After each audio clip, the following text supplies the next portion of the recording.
뽑아놓고 왜 버리냐고요? 제가 뽑고 싶었던 게 아니니까요. 세상은 자꾸만 변화하고 사람들이 가진 필요는 점점 더 다양해지는데 우리가 직접 뽑는 우리의 대표는 어쩜 이렇게도 달라지질 않는 걸까요? 간단합니다. 국민은 결국 표로 심판할 수밖에 없는데 국회의원을 뽑는 선거제도가 뜻대로 안 뽑히는 구식이기 때문입니다. 우리나라는 국회의원 선거 결과가 민심과 일치하지 않을 확률이 압도적으로 높은 나라입니다. 실제 국민들의 정당 지지도와 달리 거대 정당에 투표한 표의 가치는 보통 더 크게, 소수 정당에 투표한 표의 가치는 더 작게 반영되기 때문입니다. 지금 국회의원은 총 300명. 우리는 이 의석수를 채우기 위해 4년에 한 번 투표용지 2장을 받습니다. 한 표는 내 지역에서 일 잘할 사람 하나, 그리고 다른 한 표는 지역과 상관없이 좋은 정책 펼칠 것 같은 정당 하나. 각 지역에서 1등한 사람이 의석을 하나씩 차지하고 나면 남은 의석 약간을 여러 정당이 정당 투표에 비례해서 나눠 가지게 됩니다. 그걸 각각 지역구, 비례대표라고 합니다. 지금 국회는 지역구 TO가 압도적입니다. 지역 의석은 저렇게나 많은데 사는 곳은 강남? 정작 지역조차 제대로 대표되지 않는 건 몇 표를 받든 다른 후보를 이기기만 하면 당선되는 선거 방식. 지역주의가 변함없이 작용하는 이 땅 위에서 유명 정당으로 공천받고 지역 기득권만 잘 관리하면 그게 어떤 인물이든 뭐. 결국 그가 얼마나 괜찮은 사람인지보다 그가 어떤 정당에 속했는지가 훨씬 중요하게 작용하는 사실상 또 하나의 왜곡된 정당 투표인 셈이죠. 사실 해결책은 이미 있습니다. 학계 시민단체는 물론 선관위에서 직접 제시하기도 했던 검증된 대안입니다.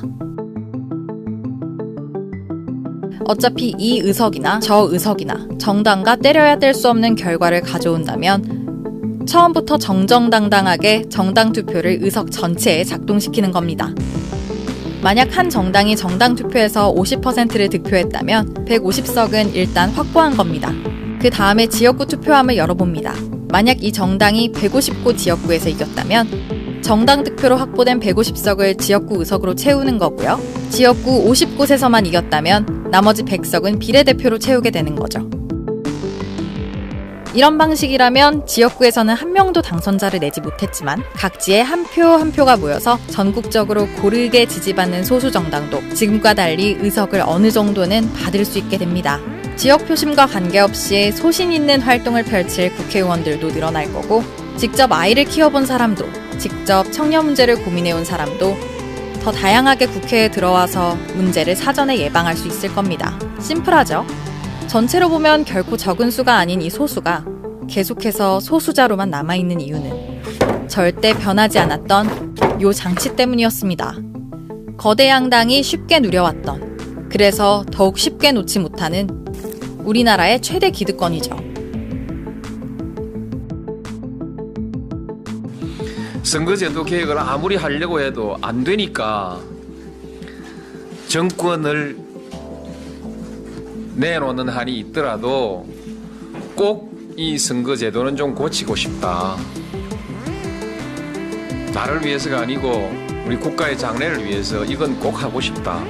여성과 대표성을 이렇게 제대로 이렇게 보장할 수 있는 그런 선거제도 개편에 대해서 대통령이 개인적으로 강력하게 지지한다는 그런 말씀을 드리고 싶습니다.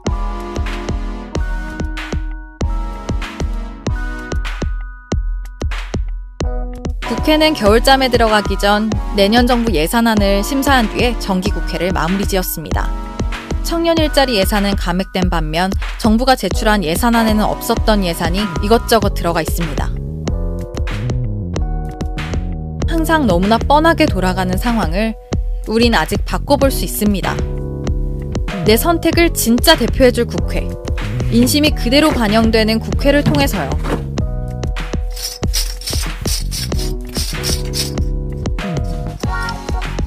지금이 아니면 다시는 기회가 없을 수도 있습니다.